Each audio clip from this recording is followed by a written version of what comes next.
Hello students, कैसे हैं आप लोग। फिलहाल लॉकडाउन 2 चल रहा है।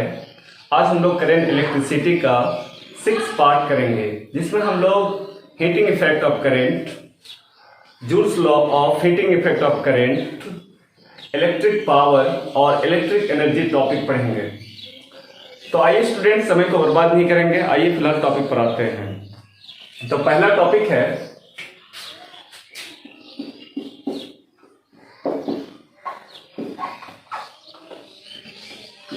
हीटिंग इफेक्ट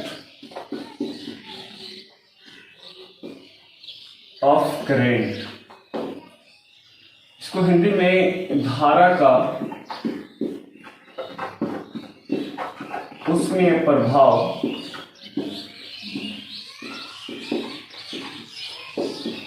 कहा जाता है। तो आइए हम लोग डिस्कशन करते हैं कि हीटिंग इफेक्ट ऑफ करंट क्या है। एक्चुअली इसका डेफिनेशन है कि वह प्रोसेस जो इलेक्ट्रिक एनर्जी को हीट एनर्जी में रूपांतरित करता है या कन्वर्ट करता है, उसे ही हीटिंग इफेक्ट ऑफ करंट कहा जाता है। अगर हम इसका मैकेनिज्म में आते हैं तो हम लोग जानते हैं कि जब किसी इलेक्ट्रिक सर्किट में यानी विद्युत परिपथ में इलेक्ट्रिक करंट प्रवाहित की जाती है तो कुछ समय बाद उससे ऊष्मा उत्सर्जित होने लगता है, और इस प्रकार ऊष्मा उत्सर्जित होने की घटना को ही क्या कहा जाता है, हीटिंग इफेक्ट ऑफ करंट कहा जाता है। तो सिंपलीफाई आप इसका डेफिनेशन लिख सकते हैं कि वह प्रक्रिया जिसके द्वारा इलेक्ट्रिकल एनर्जी को हीट एनर्जी में रूपांतरित किया जाता है या कन्वर्ट किया जाता है, उसे ही हीटिंग इफेक्ट ऑफ करंट कहा जाता है। स्टूडेंट्स, इसमें मेन फैक्टर है कि आखिर इलेक्ट्रिकल एनर्जी जो है वो हीट एनर्जी में क्यों बदल जाता है। जब इलेक्ट्रिक करंट यानी इलेक्ट्रिकल एनर्जी जब किसी सर्किट में तार में प्रवाहित होने लगता है तो उसमें रुकावट उत्पन्न होता है, और इस रुकावट को रेजिस्टेंस कहा जाता है। और रेजिस्टेंस के कारण ही इलेक्ट्रिकल एनर्जी जो है वो किस में बदल जाता है, हीट एनर्जी में बदल जाता है। मान लीजिए कि ये कोई सर्किट है और इस सर्किट में इलेक्ट्रिक करंट आई प्रवाहित हो रहा है। तो जैसे ही इलेक्ट्रिक करंट आई प्रवाहित होगा इसमें, तो क्या उत्पन्न होगा, रेजिस्टेंस उत्पन्न होगा। तो इस प्रकार जो इलेक्ट्रिकल एनर्जी है वो किस में कन्वर्ट हो जाता है, हीट एनर्जी में कन्वर्ट हो जाता है। तो हीटिंग इफेक्ट ऑफ करंट के सिद्धांत पर बहुत सारे डिवाइस है, यंत्र है, जैसे इलेक्ट्रिक बल्ब। इलेक्ट्रिक बल्ब जो है वो किसके सिद्धांत पर आधारित है, हीटिंग इफेक्ट ऑफ करंट के सिद्धांत पर आधारित है। उसके बाद है इलेक्ट्रिक आयरन। इलेक्ट्रिक आयरन जो है वो हीटिंग इफेक्ट ऑफ करंट के सिद्धांत पर कार्य करता है, जो विद्युत आयरन कहलाता है। उसके बाद है हीटिंग इलेक्ट्रिक फ्यूल्स हो गया या हीटर हो गया। ये सब जो आप डिवाइस देख रहे हैं एटसेट्रा, ये सब जो डिवाइस देख रहे हैं, ये सभी device heating effect of current के सिद्धांत पर आधारित है। तो किस प्रकार ये इलेक्ट्रिकल एनर्जी किससे बदल जाता है, हीट एनर्जी में बदल जाता है। जैसे बल्ब, हम लोग जानते हैं कि बल्ब जो है वो करंट लेता है, यानी इलेक्ट्रिकल एनर्जी को वो लाइट में और हीट में कन्वर्ट कर देता है। इस प्रकार इलेक्ट्रिक आयरन है, जो हम लोग कपड़ा आयरन करते हैं, आयरन भी क्या करता है, वो इलेक्ट्रिकल एनर्जी को हीट एनर्जी में कन्वर्ट कर देता है। उसी प्रकार फ्यूल इलेक्ट्रिकल एनर्जी को वो हीट एनर्जी में कन्वर्ट कर देता है। हीटर, जिससे गर्मी प्राप्त होता है या कोई चीज़ हम लोग हीट करते हैं, हम लोग अपने दैनिक जीवन में सभी यंत्र या डिवाइस का यूज करते हैं। तो प्रायः देखते हैं कि ये सब जो डिवाइस है वो उसका कार्य क्या है, उसका कार्य यही है कि इलेक्ट्रिकल एनर्जी को हीट एनर्जी में बदलना। इस प्रकार इलेक्ट्रिकल एनर्जी को हीट एनर्जी में बदलने की प्रक्रिया या घटना को ही क्या कहा जाता है, हीटिंग इफेक्ट ऑफ करंट कहा जाता है। स्टूडेंट्स, यहाँ पर एक मेन फैक्टर है कि अक्सर यहाँ से क्वेश्चन पूछे जाते हैं कि इलेक्ट्रिक बल्ब हुआ या इलेक्ट्रिक आयरन हुआ या इलेक्ट्रिक फ्यूज हुआ या इलेक्ट्रिक हीटर हुआ या जो भी यंत्र डिवाइस है वो किसके सिद्धांत पर आधारित है। तो आपको 4 ऑप्शन दे देंगे। 4 ऑप्शन में एक ऑप्शन होगा हीटिंग इफेक्ट ऑफ करंट, यानी ये सभी जो है ऊष्मा इसीलिए उत्पन्न करता है क्योंकि उसमें कौन सी प्रभाव दिखाई देता है, धारा का उष्मीय प्रभाव के कारण, मतलब कि वो ऊष्मा में रूपांतरित हो जाता है। और ऊष्मा में यानी विद्युत ऊर्जा को, इलेक्ट्रिकल एनर्जी को हीट एनर्जी में बदलने का जो मुख्य कारण है वो मुख्य कारण है रेसिस्टेंस। क्या है कारण मुख्य? रेसिस्टेंस है। अब हम लोग ये देखेंगे कि इलेक्ट्रिकल एनर्जी दैट मीन्स वो हीट एनर्जी में किस तरह से बदल जाता है। क्योंकि हम लोग तो जानते हैं ऊर्जा संरक्षण के सिद्धांत से, कंजर्वेशन ऑफ एनर्जी से, कि ऊर्जा का ना तो निर्माण किया जा सकता है और ना तो इसे खत्म किया जा सकता है, यानी ना तो बर्बाद किया जा सकता है, बल्कि एनर्जी को एक फॉर्म से दूसरे फॉर्म में बदला जा सकता है। फिलहाल 2020 का ये शॉर्ट क्वेश्चन था कि ऊर्जा संरक्षण के सिद्धांत से आप क्या समझते हैं। बस यही सा लिखना है कि एनर्जी का ना तो निर्माण किया जा सकता है और ना तो विनाश, बल्कि इसे एक फॉर्म से दूसरे फॉर्म में रूपांतरित किया जा सकता है। हम लोग डिस्कशन करेंगे कि हीट एनर्जी का व्यंजक क्या होता है, यानी किसी कंडक्टर में जो उत्पन्न ऊष्मा होता है वो ऊष्मा का वैल्यू क्या होता है। तो मान लीजिए ये कोई कंडक्टर है जिसका एक सिरा A है और दूसरा सिरा क्या है, B है, और इसमें इलेक्ट्रिक करंट I प्रवाहित हो रहा है और इसमें कोई डिवाइस लगा हुआ है, चाहे कुछ भी हो सकता है, बल्ब, फ्यूज, हीटर या फिर आयरन, कुछ भी लगा हुआ है। इसका जो रेजिस्टेंस होगा वो क्या हो जाएगा, R हो जाएगा, और सिरा A से लेकर सिरे B के बीच का जो पोटेंशियल डिफरेंस होगा वो क्या हो जाएगा, V हो जाएगा। तो अब हम लोग देखेंगे कि हीट एनर्जी का व्यंजक क्या होता है। तो हम लोग जानते हैं कि वर्क डन किया गया कार्य, तो W बराबर, तो वर्क बराबर फॉर्मूला होता है कि A से B बिंदुओं के बीच का पोटेंशियल डिफरेंस, और A से B को किसको लेके जाया जाता है, चार्ज को लेकर जाया जाता है। तो चार्ज यानी W बराबर V इंटू क्यू, समीकरण से क्या मान ले 1।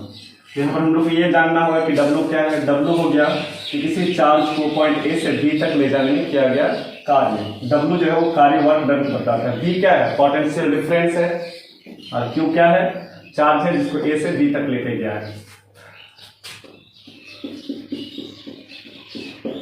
इलेक्ट्रिक करेंट, तो हम लोग जानते हैं कि इलेक्ट्रिक करंट को I द्वारा सूचित किया जाता है, और इलेक्ट्रिक करंट बराबर होता है चार्ज बाय टाइम। क्या होता है, चार्ज बाय टाइम, इसीलिए Q बराबर तो I इंटू क्या हो जाएगा, T हो जाएगा। इस तरह से चार्ज बराबर IT। इसी प्रकार फ्रॉम ओम्स लॉ, तो अगले क्लास में हम लोग ओम का नियम पढ़े थे, और ओम का नियम से हम लोग जानते हैं V बराबर R इंटू I। तो सभी टर्म पर हम लोग डिस्कशन करेंगे कि I क्या है, Q क्या है, T क्या है, V क्या है, R क्या है, I क्या है, सभी टर्म पर हम लोग डिस्कशन करेंगे। अब समीकरण 1 में V और Q का मान यहाँ से हम लोग पुट करेंगे, यानी Q बराबर IT और V बराबर RI का जो वैल्यू है इसमें हम लोग पुट करेंगे समीकरण 1 में। यहाँ पर हम लोग लिखेंगे कि putting the value of Q and V in equation 1, समीकरण 1 में कैपिटल Q और V का मान रखने पर। तो आइए समीकरण 1 देखते हैं क्या है। तो समीकरण 1 बराबर, तो यहाँ पर हम लोग देख रहे हैं W बराबर, तो W बराबर क्या है, V इंटू क्यू। तो V का वैल्यू ओम्स लॉ से हम लोग जानते हैं, V बराबर R इंटू I इंटू, और Q का वैल्यू क्या है, I इंटू V। इस तरह से W बराबर R और I गुना I क्या हो जाएगा, I स्क्वायर, और क्या है T। तो देयरफॉर W बराबर हो जाएगा, I को आगे कर दे तो I स्क्वायर RT। इस तरह से वर्क का फॉर्मूला आ गया, और हम लोग जानते हैं कि किया गया वर्क जो है वो हमेशा एनर्जी के बराबर होगा। तो यहाँ जो वर्क जो कन्वर्ट होता है वो हीट एनर्जी में कन्वर्ट होता है। तो एक बार हम लोग यहाँ पर सभी सिंबल पर बात कर लेते हैं प्रीवियस, तब फिर आगे बढ़ेंगे हम लोग। वर्क डन बराबर W बराबर V इंटू क्यू होता है। तो V क्या है, पोटेंशियल डिफरेंस, और Q क्या है, चार्ज है। इलेक्ट्रिक करंट बराबर हम लोग जानते हैं कि करंट बराबर चार्ज बाय टाइम, तो चार्ज को Q द्वारा और टाइम को T द्वारा। तो Q बराबर I into T, cross multiplication हो गया। ओम्स लॉ से हम लोग जानते हैं कि पोटेंशियल डिफरेंस V बराबर होता है R इंटू I। तो R क्या है, रेजिस्टेंस, और I क्या है, करंट है। इस तरह से Q और V का मान समीकरण 1 में पुट। तो जैसे हम लोग यहाँ पर V और Q का मान पुट किए तो W बराबर क्या आ गया, I स्क्वायर RT। तो यहाँ जो W है उसको वर्क डन कहा जाता है, और वर्क जो है वो हमेशा एनर्जी के बराबर होता है। तो यहाँ पर हम लोग कहेंगे हैंस अतः हीट एनर्जी, तो हीट एनर्जी जो है वो किसके बराबर हो जाएगा, वर्क डन के बराबर हो जाएगा। तो दैट इज यहाँ पर हम लोग कहेंगे कि हीट एनर्जी को H द्वारा या तो फिर Q द्वारा, कैपिटल Q द्वारा भी डिनोट किया जाता है हीट एनर्जी को, तो हम H ही मानते हैं, तो H बराबर, और वर्क डन को किसके द्वारा, W द्वारा, इसलिए H बराबर, तो W का फॉर्मूला क्या है, I²RT। इस तरह से हीट एनर्जी का पहला जो व्यंजक है वो प्रूव हो गया। लेकिन इसके अलावा दो फार्मूला और है हीट एनर्जी का जो इसी फार्मूला से प्रूव हो जाएगा। ओम्स लॉ को पुटअप करेंगे, एक बार I का मान रखेंगे और एक बार R का मान रखेंगे। आइए देखते हैं। यहाँ पर हम लोग देख रहे हैं कि H बराबर क्या है, I² और R, अगर हम ओम्स लॉ को यहाँ पर मैकेनिज्म करें कि V बराबर R इंटू I, तो यहाँ पर हम लोग कह सकते हैं कि R बराबर V बटे क्या हो जाएगा, I, और I बराबर V बटे क्या हो जाएगा, R। तो एक बार हम लोग क्या करेंगे, I का मान पुटअप करेंगे और एक बार R का मान पुटअप करेंगे। तो यहाँ पर हम लोग R का मान पुटअप करेंगे, तो R का मान क्या है, V बटे I इंटू T, तो I² और I क्या हुआ, कैंसिल हो गया। इस तरह से H बराबर क्या फॉर्मूला गया, IVT, तो V को आगे कर देते हैं VIT। इस तरह से हीट का दूसरा फॉर्मूला हमारे सामने है। पहला फॉर्मूला क्या है, I²RT, दूसरा फॉर्मूला जो ओम्स लॉ को हम लोग पुटअप करके निकाले हैं, H बराबर VIT। तो V क्या है, पोटेंशियल डिफरेंस, I क्या है, करंट, और T क्या है, टाइम है। तो हीट का हम लोग दूसरा फॉर्मूला देख रहे हैं, H बराबर I², तो I का जो वैल्यू है यहाँ पर ओम्स लॉ से I बराबर V बटे क्या हो जाता है, R हो जाता है। तो यहाँ पर हम लोग I² की जगह V बटे R रखेंगे तो क्या हो जाएगा, V² बटे R² इंटू RT, तो RT, तो स्क्वायर और R क्या हो जाएगा, ये कैंसिल हो जाएगा। तो इस तरह से यहाँ पर बचता है V² इंटू T बटे क्या हो जाएगा, R हो जाएगा। तो इस प्रकार हीट का 3 फॉर्मूला प्राप्त हो रहा है। तो आइए देखते हैं तीनों फॉर्मूला को। इसलिए H बराबर पहला फॉर्मूला है I² RT, दूसरा फॉर्मूला है VIT बराबर, और तीसरा फॉर्मूला है V² इंटू T बटे R। ये हीट का 3 फॉर्मूला हो गया। तो इन तीनों फार्मूला को आइए हम लोग एक बार टर्म को जान लेते हैं कि टर्म क्या कहना चाहता है।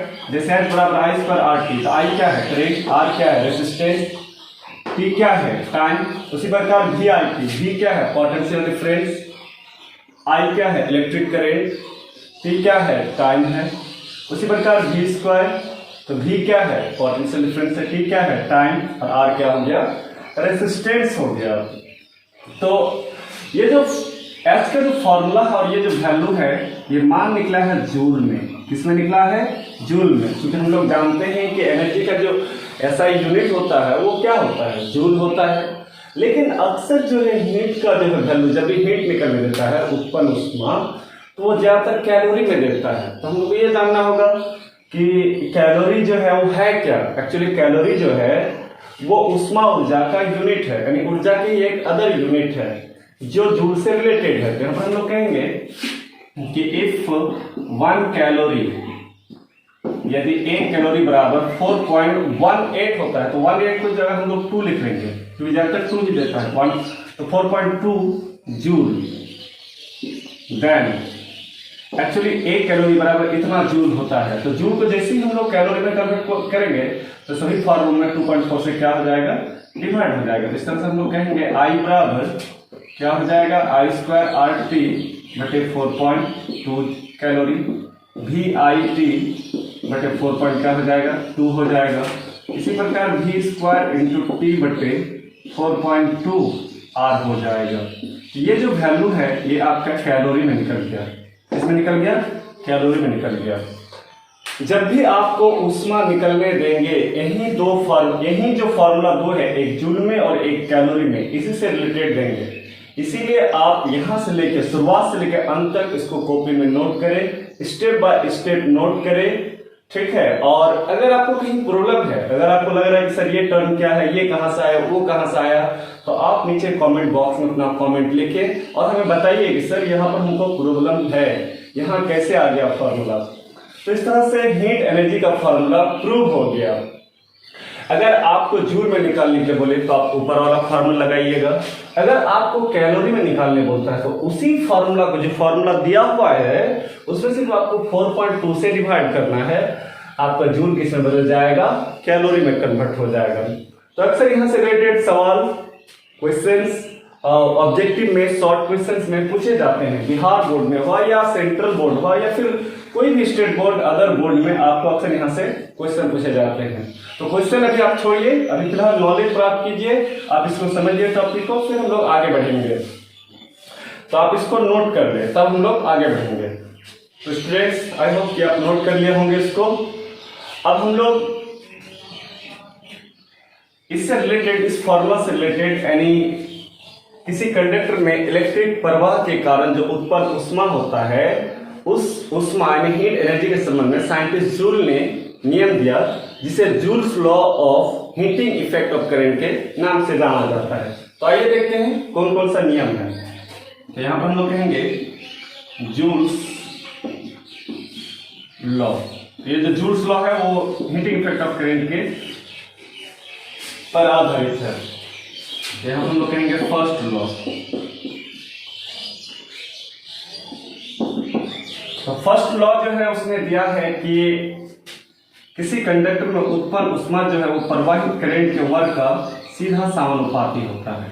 ये पहला नियम है, ध्यान दीजिए, कुछ भी नहीं है, बिल्कुल इसी फॉर्मूला से आया है कि S समानुपाती I स्क्वायर, यानी किसी कंडक्टर में उत्पन्न ऊष्मा उस कंडक्टर में प्रवाहित इलेक्ट्रिक करंट का सीधा क्या होता है, उस कंडक्टर में प्रवाहित इलेक्ट्रिक करंट के वर्ग का सीधा क्या होता है, समानुपाती यानी प्रोपोर्शनलिटी होता है। तो यहाँ पर है जब I स्क्वायर समानुपाती होगा तो R और T, तो R क्या है, रेजिस्टेंस, एंड T क्या है, टाइम, R कांस्टेंट, यानी ये दोनों चीज जो है आपका क्या रहता है, कांस्टेंट रहता है। तो ये हो गया उसका पहला नियम कि किसी कंडक्टर में उत्पन्न ऊष्मा उस कंडक्टर में प्रवाहित इलेक्ट्रिक करंट के वर्ग का सीधा समानुपाती होता है, जबकि यानी जहां where R and T are constant. तो अगर आपको जूल्स लॉ लिखने के लिए कहता है तो आपको कुछ नहीं करना है, बस फर्स्ट लॉ देना है और S समानुपाती I स्क्वायर लिख देना है और नीचे लिख देना है कि जहां R और T क्या है, नियतांक है यानी कांस्टेंट है। तो स्टूडेंट्स, जूल्स लॉ का जो दूसरा नियम है वो है सेकेंड लॉ। सेकेंड लॉ, तो सेकेंड लॉ में उसने क्या कहा कि किसी कंडक्टर में उत्पन्न हीट एनर्जी उस कंडक्टर में उत्पन्न रेजिस्टेंस का सीधा क्या होता है, समानुपाती होता है। एकदम बिल्कुल छोटा सा है, एकदम ध्यान दीजिए, आपको याद हो जाएंगे, S समानुपाती R। तो S क्या है, उत्पन्न ऊष्मा है, और R क्या है, कंडक्टर में उत्पन्न रेजिस्टेंस। आखिर जो इलेक्ट्रिकल एनर्जी जो कन्वर्ट होता है हीट एनर्जी में, वो किसके कारण होता है, रेजिस्टेंस के कारण। तो मेन फैक्टर रेजिस्टेंस है, तो S समानुपाती R। तो यहाँ पर हम लोग कहेंगे कि जब R समानुपाती होगा तो I and T are constant, यानी आपका जो है करंट और टाइम जो है वो क्या हो जाएगा, कांस्टेंट हो जाएगा। उसी प्रकार थर्ड लॉ, तो तीसरा नियम, तो तीसरा नियम जो है वो S समानुपाती क्या हो जाएगा, T हो जाएगा। तो यहाँ पर हम लोग देख रहे हैं कि एक टर्म क्या है, T है, T4 क्या होता है, टाइम। आप देख रहे हैं कि अक्सर हम लोग देखते हैं कि जब कपड़ा आयरन करने जाते हैं, जो हमारा आयरन होता है तो उसको कुछ समय के लिए छोड़ देते हैं। तो जैसे ही 1-2 मिनट के लिए छोड़ देते हैं तो देखते हैं कि हमारा जो आयरन हो क्या होता है, गर्म हो जाता है। तो इसका मतलब है कि हीट जो है यानी कंडक्टर या डिवाइस में जो उत्पन्न जो हीट एनर्जी है वो टाइम पर भी डिपेंड करता है। तो S समानुपाती क्या हो जाएगा, T हो जाएगा। तो इस पर हम लोग कहेंगे कि where I and R constant, जब इलेक्ट्रिक करंट और रेजिस्टेंस कांस्टेंट हो जाएगा तो S जो है वो T का क्या हो जाएगा, समानुपाती हो जाएगा। इस तरह से Joule's law of heating effect of current से रिलेटेड 3 नियम है। फर्स्ट लॉ है S समानुपाती I square where R and T are constant. किसी कंडक्टर में उत्पन्न ऊष्मा उस कंडक्टर में प्रवाहित इलेक्ट्रिक करंट के वर्ग का सीधा समानुपाती होता है, जबकि R और T यानी रेजिस्टेंस और टाइम क्या होता है, कांस्टेंट होता है। दूसरा नियम आपके सामने है जो बहुत इजी है, S समानुपाती R यानी उत्पन्न ऊष्मा रेजिस्टेंस का सीधा समानुपाती होता है, जहां करंट और टाइम क्या होता है, कांस्टेंट होता है। तीसरा नियम है कि S अनुपात T, टाइम जितना ज्यादा होगा, टाइम जितना टेकन करेगा उतना ही हीट का मान क्या होगा, अधिक होगा। तो in this condition I and R R constant, यानी electric current and R constant होता है। तो ये था जूल्स लॉ। अब आइए इससे रिलेटेड हम लोग कुछ न्यूमेरिकल्स करेंगे। तो हम लोग देख रहे हैं कि हीट से रिलेटेड एक न्यूमेरिकल्स है, ऑब्जेक्टिव्स हैं, और ये क्वेश्चन बिहार बोर्ड में पूछे गए हैं। यस मालूम नहीं है कौन सा यस है, लेकिन ये क्वेश्चन था बिहार बोर्ड में। तो यहाँ पर क्वेश्चन कह रहा है कि 5 ओम रेजिस्टेंस, चलो मैं लिख देता हूं कि R बराबर 5 ओम रेजिस्टेंस के एक तार से जिसका पीडी मतलब पोटेंशियल डिफरेंस, इसे V द्वारा सूचित करते हैं। कितना मान है, 7 वोल्ट है 20 मिनट तक, T बराबर 20 मिनट। स्टूडेंट्स यहाँ पर कंफ्यूज ये है कि मिनट जो है टाइम का ऐसा यूनिट नहीं है। तो आपको मालूम है क्या है, सेकंड, तो इसको 60 से गुना कर देंगे तो ये हो जाएगा 1200 सेकेंड में कन्वर्ट हो जाएगा। करंट प्रवाहित होती है तो उत्पन्न ऊष्मा यानी H बराबर वाट। चलो हम लोग जानते हैं 3 फॉर्मूला, जस्ट अभी हम लोग प्रूव भी किए हैं। किससे रिलेटेड, हीट से रिलेटेड 3 फॉर्मूला जस्ट प्रूव किए और उससे रिलेटेड ही सवाल दिए हैं। लेकिन यहाँ पर एक और बहुत बड़ा फैक्टर है, आपको ये देख लेना है कि जूल में दिया है कि कैलोरी में दिया है। तो ऑप्शन देखने पर पता चलता है कि ऑप्शन जो है वो कैलोरी में है, इसका मतलब है कैलोरी वाला ऑप्शन लगाएंगे। दूसरी बात, ऊष्मा का हीट का 3 फॉर्मूला है, जस्ट अभी हम लोग पढ़े। H बराबर क्या है, I² RT, दूसरा फॉर्मूला क्या था, VIT, तीसरा फॉर्मूला क्या है, V²T/R। बताइए कि अगर आप पहला फॉर्मूला लगाते हैं तो आपके पास R तो है, T तो है, लेकिन क्या करंट है, इसका मतलब पहला फॉर्मूला नहीं रहेगा। दूसरा फॉर्मूला VIT, V है, T है, लेकिन क्या करंट है, नहीं है, इसमें तो वो भी नहीं है। लेकिन तीसरा फॉर्मूला V, T और R तीनों वैल्यू है, तो यही पुट अप करेंगे। तो हम लोग जानते हैं G नॉट दैट, हम लोग जानते हैं कि H बराबर V² T बटे 4.2 R, क्योंकि 4.2 से इसलिए डिवाइड कर रहे हैं क्योंकि मान किसमें निकलेगा, कैलोरी में निकलेगा। आइए अब मान पुट अप करते हैं और कैलकुलेशन करते हैं। तो V², तो V का कितना है 7, तो 7 इंटू क्या हो गया, 7 इंटू T का मान कितना है 1200 पुट अप कर दी, बट्टे नीचे क्या है 4.2 इंटू और R का वैल्यू क्या है 5 है। बस सबका मान पुट अप कर दिए हैं, अब गुना भाग करना है। तो पॉइंट यहाँ से जैसे उड़ेगा तो यहाँ पर क्या हो जाएगा, 1 0 आ जाएगा। तो सर 6 कितना होता है 42 होता है, और 6 दूना 12, हमें कितना हो जाएगा 200 हो जाएगा। और इसको हम लोग 5 से डिवाइड कर सकते हैं, तो क्या हो जाएगा 2 हो जाएगा, 5 हो जाएगा 10। तो 7 इंटू 200 इंटू 2, तो 200 इंटू 2 तो 4, और इसको 7 से करें तो कितना हो जाएगा 28। ठीक है, तो इस तरह से 2800 कैलोरी आ जाता है। इसको कैलकुलेशन करने पर हम लोग देखते हैं कि जो हमारा जो हीट एनर्जी का जो मान आता है वो कितना कैलोरी आता है, 2800 कैलोरी आता है। तो बताइए स्टूडेंट्स कौन सा ऑप्शन होगा, 140, 280, 700 या 2800। तो हमारा कौन सा ऑप्शन हो जाएगा सही, डी नंबर हो जाएगा। तो आप इस क्वेश्चन को नोट कर लें, यहाँ पर मैं ऑलरेडी प्रूव कर चुका हूँ तीनों फॉर्मूला हीट से रिलेटेड। आपको बस ये देखना है कि सवाल में आपको क्या क्या दिया है और आपसे क्या क्या मांग रहा है, ज्यादा दिमाग नहीं लगाना है। ठीक है, बस सवाल में हमको अच्छा से पढ़ना है और आगे। तो स्टूडेंट्स अब हम लोग स्टडी करेंगे इलेक्ट्रिक पावर। तो आइए नेक्स्ट टॉपिक हमारा इलेक्ट्रिक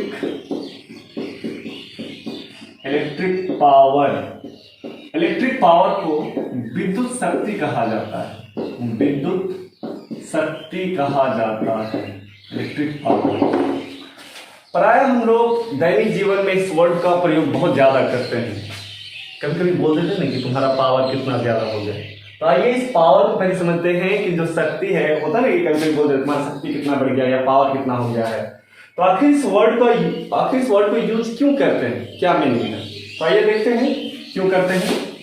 मान लीजिए कि दो लड़का है, एक ए है और एक क्या है, बी है, और दोनों ने क्या किया, लड़ना स्टार्ट किया।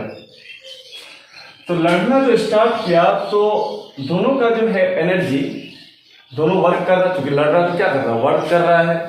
तो वर्क करने के दौरान दोनों का जो एनर्जी है धीरे धीरे लॉस हो रहा है, और होते होते होते होते मान लीजिए कि 20 मिनट तक लड़ा, ये भी 20 मिनट तक लड़ा, इक्वलिटी लड़ पाए। लेकिन 20 मिनट बाद जो ये धीरे धीरे बी नंबर जो है, जो बी लड़का है, वो धीरे धीरे हार मान गया। इसका मतलब है इसका पावर धीरे धीरे क्या हो गया, कम हो गया। ठीक है, मान लीजिए और एक एग्जांपल मैं दे रहा हूँ। ये लड़का ए है और दूसरा क्या है, बी है। ये कोई रोड है, इसमें दौड़ रहा है दोनों, ये भी दौड़ रहा है और ये भी दौड़ रहा है।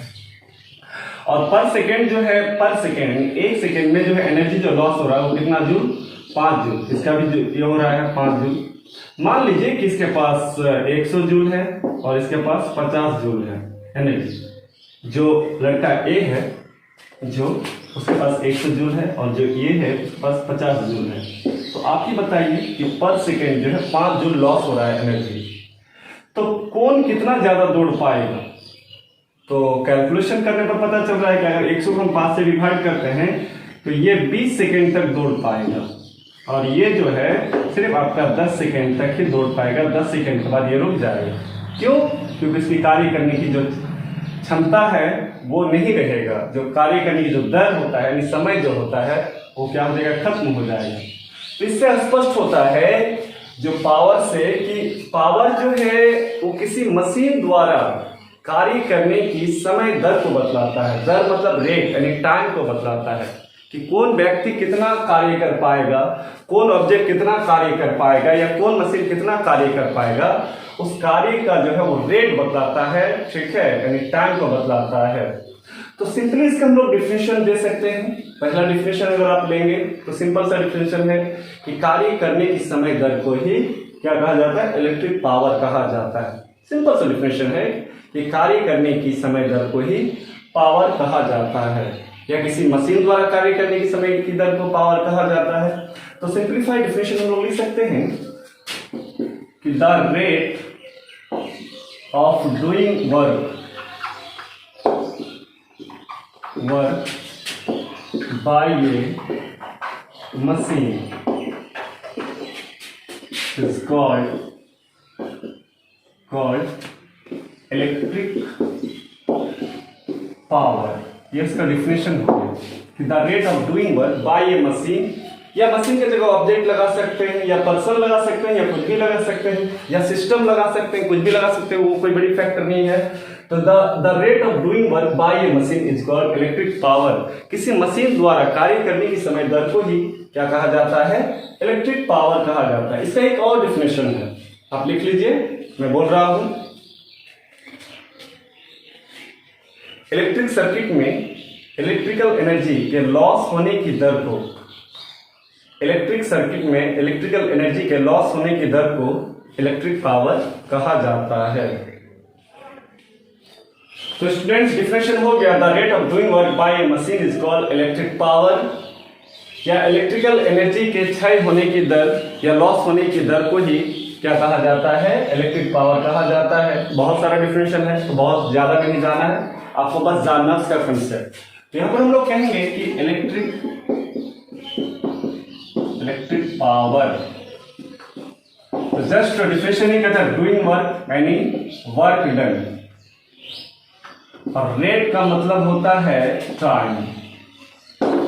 तो इलेक्ट्रिक पावर को P द्वारा शब्द करते हैं, और वर्क डन को किसके द्वारा, W द्वारा, और टाइम को किसके द्वारा, T द्वारा। तो P बराबर W बाई क्या हो गया, T हो गया। जस्ट अभी हम लोग देख रहे थे कि वर्क का जो 3 फॉर्मूला आया था, I स्क्वायर RT VIT और V स्क्वायर इंटू T बटे R। उन तीनों फॉर्मूला को हम लोग यहाँ पर पुटअप करेंगे और देखेंगे कौन कौन सा फॉर्मूला आता है। पहला है P बराबर, तो W का मान पहला हम लोग रखेंगे आई स्क्वायर आर टी और नीचे क्या है T, तो T क्या हुआ कैंसिल, इस प्रकार क्या फॉर्मूला होगा आई स्क्वायर इंटू आर। दूसरा फॉर्मूला P बराबर, तो W का जो है दूसरा फॉर्मूला क्या होता है वी आई टी बटे टी, तो टी क्या हुआ कैंसिल, इस तरह से क्या हो गया वी आई। और तीसरा फॉर्मूला P बराबर, W का तीसरा जो फॉर्मूला है हीट का जो फॉर्मूला था वो था वी स्क्वायर इंटू टी और बटे आर, तो बटे आर और यहाँ पर डिवाइड में क्या है टी है, तो टी क्या हुआ कैंसिल, वी स्क्वायर बटे आर।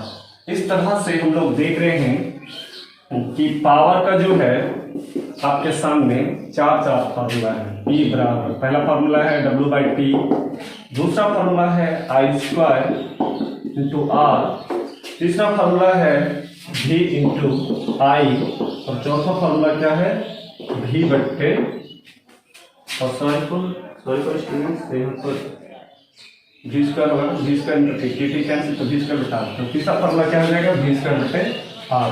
तो इस तरह से पावर का आपके सामने चार फार्मूला है, ध्यान दीजिए बहुत इंपॉर्टेंट फार्मूला है। यहाँ से तो हर बार एक ऑब्जेक्टिव फिक्स है, ज्यादातर इसी को उठाता है कि पावर बराबर होता है, ज्यादातर इस ऑप्शन को सही देता है, ठीक है। तो V स्क्वायर बटा ये भी दे सकता है या चार में से किसी को भी दे सकता है, सबको कोई मतलब लेना देना नहीं है।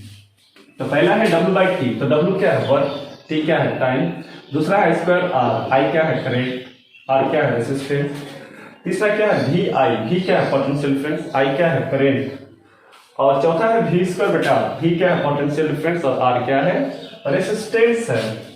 तो इस तरह से चार फार्मूला है, इससे रिलेटेड नंबरिकल्स भी देते हैं और कभी कभी डायरेक्ट फार्मूला को ही ऑब्जेक्टिव में उठा लेता है। तो आप यहाँ तक नोट कर लीजिए, उसका डिफिनेशन तो मैं बता चुका ही हूँ पहले दो तीन, उसको आप नोट कर लीजिए और सिस्टमेटिक इसको यहाँ से लेके यहाँ तक आइए।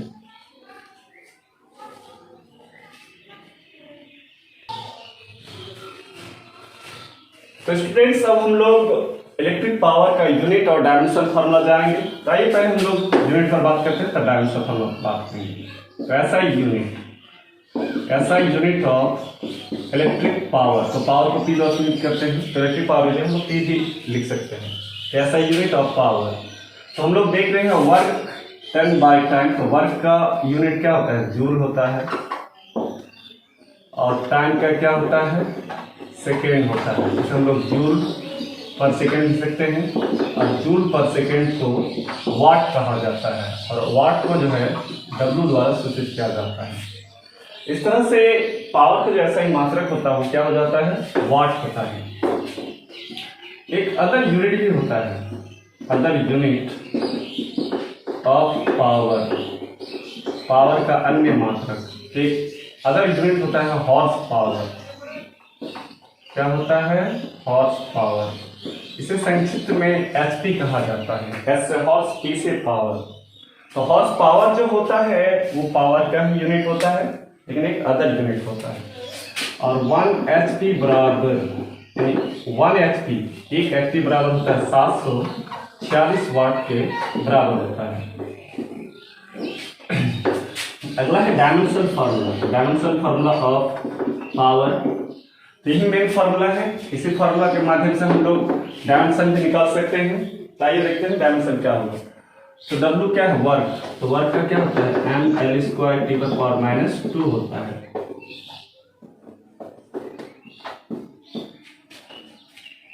और बटे टाइम, टाइम का क्या हो जाता है T होता है, तो T पॉजिटिव है ऊपर जाकर क्या होगा नेगेटिव, इस तरह से ml स्क्वायर टी पर पावर माइनस 3 हो जाएगा। स्टूडेंट्स यहाँ पर हम लोग देख रहे हैं कैसा यूनिट वाट हो गया, अदर यूनिट हॉर्स पावर हो गया। तो 1 HP बराबर कितना वाट होता है 746। तो कभी भी HP में अगर वैल्यू दे दे तो आप उसमें कन्वर्ट कर सकते हैं किसमें वाट में। और डायमेंशन फॉर्म निकल गया ml square T power minus 3। लेकिन कभी कभी जो है बड़ा यूनिट का प्रयोग कर लेता है। तो बोले सर बड़ा यूनिट क्या है, जैसे किलो वाट, तो 1 किलो वाट बराबर 1000 वाट होता है। मेगा वाट, तो मेगा को अगर हम वाट में कन्वर्ट करेंगे तो 10 टू द पावर क्या हो जाएगा 6 हो जाएगा। तो छोटी छोटी यूनिट को भी ध्यान में रखना है। तो आइए स्टूडेंट्स अब इससे रिलेटेड हम लोग इलेक्ट्रिक पावर से रिलेटेड एक नंबरिकल्स करते हैं, तब आगे बढ़ेंगे।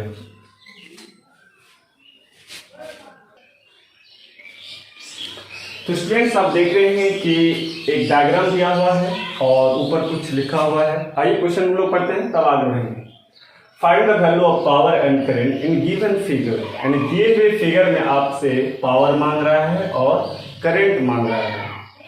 तो खैर वो बात की बात है, पर हम लोग डायग्राम को समझते हैं जो नंबरिकल्स में बोला गया। अक्सर इस तरह का क्वेश्चन IIT नीट में एक क्वेश्चन पूछे जाते हैं, बिहार बोर्ड में भी कई बार पूछे जाते हैं, इसलिए आप इसको गौर से देखिए और समझ लीजिए।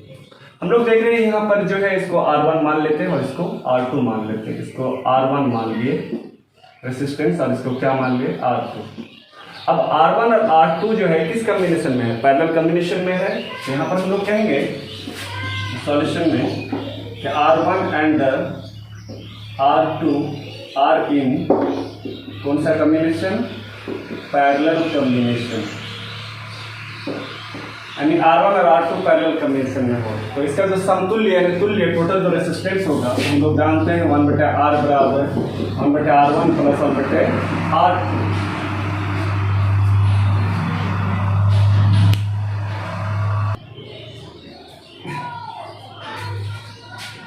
तो हम लोग जानते हैं कि पैरेलल कॉम्बिनेशन का फॉर्मूला होता है 1/R बराबर 1/R1 plus 1/R2 plus 1/R3। तो R3 आपको नहीं जाना है क्योंकि दो ही रेसिस्टेंस दिया हुआ है। दूसरी इंपॉर्टेंट बात है कि आप बोलिएगा सर आप यहाँ पर P लगाए थे पैरेलल के लिए, तो कोई बड़ी फैक्टर नहीं, आप लगा भी सकते हैं या नहीं भी लगा सकते हैं, ठीक है, कोई जरूरी नहीं है।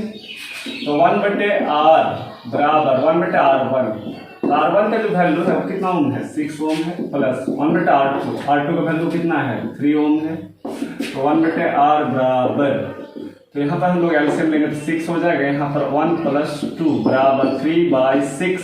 तो 3 1 जा 3, 3 2 जा 6। तो therefore R बराबर कितना ओम हो जाएगा?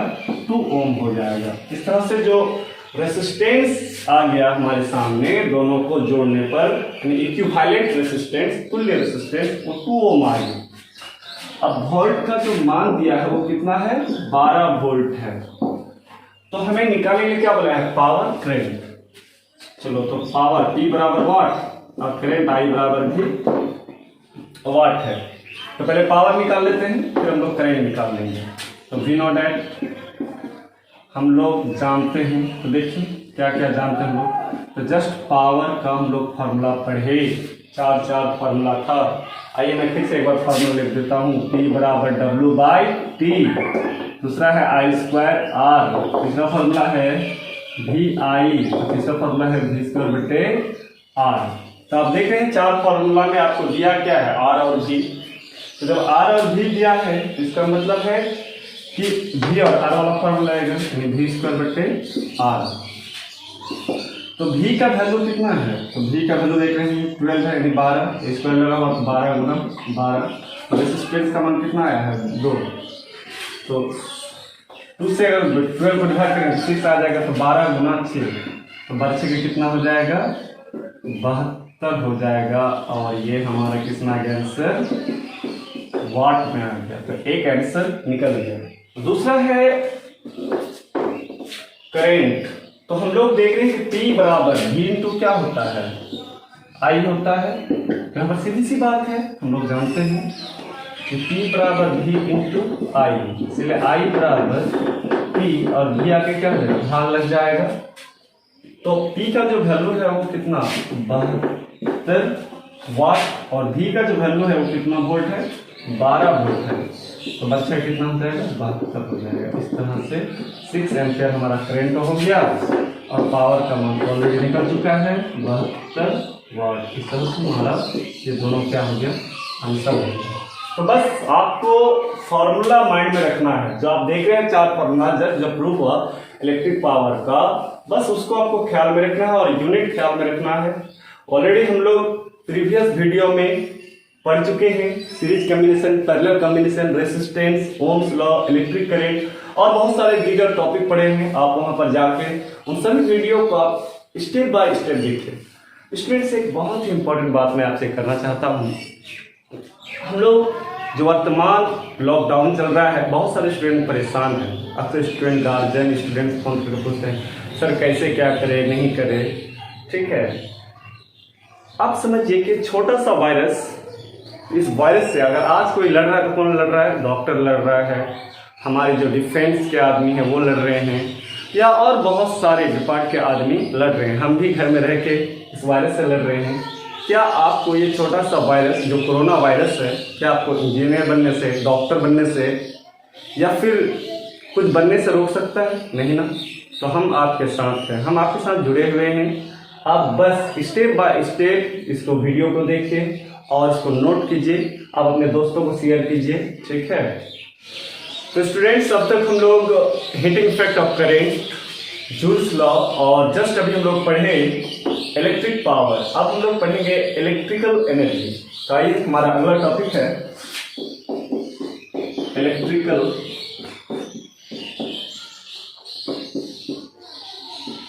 पावर।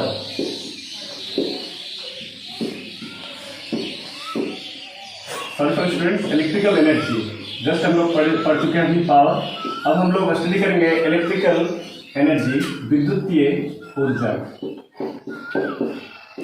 ऊर्जा का डिफिनेशन हम लोग ऑलरेडी ही जानते हैं कि कार्य करने की क्षमता को ही ऊर्जा कहा जाता है। The capacity to do work is called energy. इस डिफिनेशन को आप लोग लिख सकते हैं, कार्य करने की क्षमता को ही ऊर्जा कहा जाता है। इसका और एक डिफिनेशन है कि इलेक्ट्रिक सर्किट में, लिख लीजिए सेकेंड डिफिनेशन, इलेक्ट्रिक सर्किट में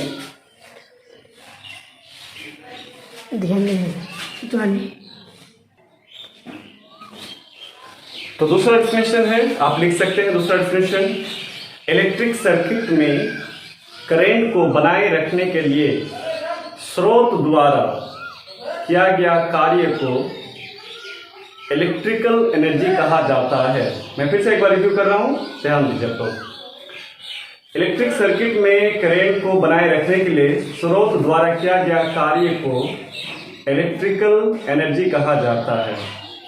अब यहाँ पर मुद्दा उठता है, डिफिनेशन तो हो गया, डिफिनेशन हम लोग जान गए। जस्ट हम लोग अभी देखे कि electric bulb, heater, fuels, iron, ये सब हीटिंग इफेक्ट ऑफ करंट के सिद्धांत पर कार्य करता है।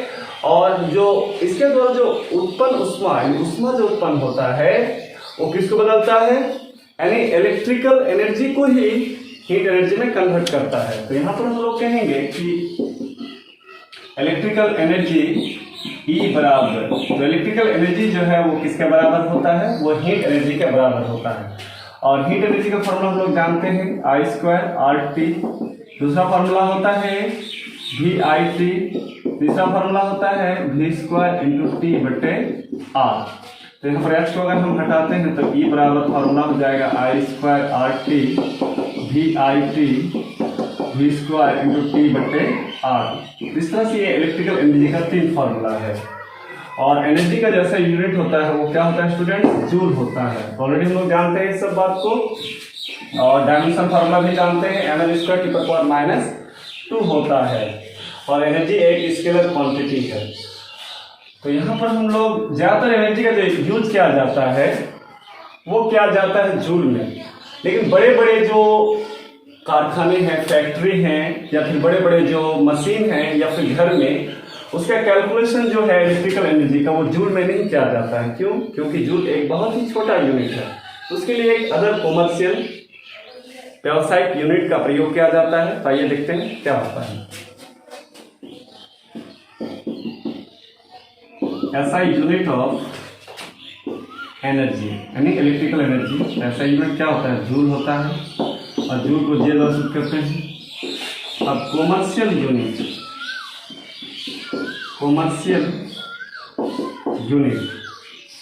तो कॉमर्शियल यूनिट जो होता है वो किलो वाट आवर होता है। इसे हम लोग संक्षिप्त में लिखते हैं KWH। के से किलो, W से वाट और S से आवर होता है। तो electrical energy kilowatt hour होता है। इसे 1 BOT भी कहा जाता है, बोर्ड ऑफ ट्रेड यूनिट कहा जाता है, या फिर बोलचाल की भाषा में यानी हम लोग जनरल लैंग्वेज में से वनली यूनिट के नाम से जानते हैं। अक्सर आप देखते हैं गांव घर में जब बिजली चेकअप करने के लिए आता है तो वो KWH या फिर BOT डायरेक्ट यूनिट का प्रयोग करता है कि कितना यूनिट आया जो बिल बनाने के लिए। तो इस तरह से 1 किलोवाट आवर यानी 1 किलोवाट आवर बराबर होता है 3.6 × 10⁻⁶ जूल के बराबर होता है। तो इससे ऑब्जेक्टिव में अक्सर क्वेश्चन पूछे जाते हैं कि 1 किलोवाट आवर कितने जूल के बराबर होता है। तो ये होता है 3.6 इंटू 10⁶ जूल के बराबर होता है। स्टूडेंट्स यहाँ पर एक इम्पॉर्टेंट फैक्टर ये है कि अक्सर यहाँ से एक क्वेश्चन पूछा जाता है कि किलोवाट आवर यूनिट है। आपको 4 ऑप्शन दे देगा, पहला दे देगा एनर्जी दे देगा, दूसरा बी ऑप्शन दे देगा पावर दे देगा, सी में दे देगा फोर्स दे देगा, डी में देगा इंटेंसिटी देगा, कुछ भी दे सकता है, हमको मतलब नहीं है। आपको डायरेक्ट बोलेगा किलोवाट आवर किसका यूनिट है, इलेक्ट्रिकल एनर्जी, पावर, फोर्स या इंटेंसिटी। तो किलोवाट आवर जो है वो एनर्जी का यूनिट है। भूल के भी आप पावर का नहीं बोलिएगा, नहीं तो आपका 1 नंबर चला जाएगा। इस तरह से 1 किलोवाट आवर बराबर कितना हो गया 3.6 इंटू 10⁶ जूल। अब हम लोग जानेंगे कि यूनिट निकालने का फॉर्मूला क्या होता है। तो देखते हैं हम लोग नंबर ऑफ यूनिट, यानी यूनिट निकालने का फॉर्मूला होता है ampere into volt into hour by 1000। इस तरह से यूनिट निकालने का एक फॉर्मूला है। क्या होता है फॉर्मूला, नंबर ऑफ यूनिट बराबर ampere into volt into hour by 1000। Ampere का यानी करंट का मान यहाँ पर रखेंगे एम्पियर के जगह, पोटेंशियल डिफरेंस का मान रखेंगे वोल्ट के जगह, और टाइम यानी समय का मान आवर की जगह रखेंगे, और 1000 से डिवाइड करेंगे तो हमारा क्या निकल जाएगा, यूनिट निकल जाएगा। मान लीजिए कि आपके घर का जो बिजली बिल आपको यूनिट में निकालना है, तो पहले आपको यूनिट निकालना है और इसका एक फॉर्मूला होता है।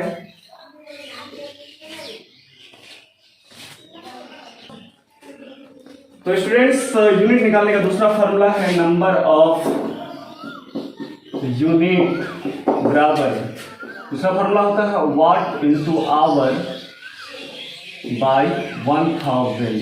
तो ये निकल जाएगा, यूनिट निकल जाएगा। 2 फार्मूला आपके सामने हो गया। एक फार्मूला है ampere into volt into hour by 1000, और एम्पियर इंटू वोल्ट बराबर क्या होता है, पावर होता है, वाट होता है, तो उसी जगह वाट पुट अप कर दिए। तो इस तरह से इन दोनों फार्मूला के माध्यम से आप अपने घरों का बिजली आसानी से निकाल सकते हैं। घरों का ही नहीं बल्कि दुनिया का किसी भी चीज का, चाहे फैक्ट्री हो जाए, चाहे आपका कारखाना हो जाए, तो किसी भी चीज का आप यूनिट आसानी से निकाल सकते हैं। आइए इससे रिलेटेड हम लोग एक सवाल करते हैं। मान लीजिए कि क्वेश्चन में कह रहा है कि 5 बल्ब है,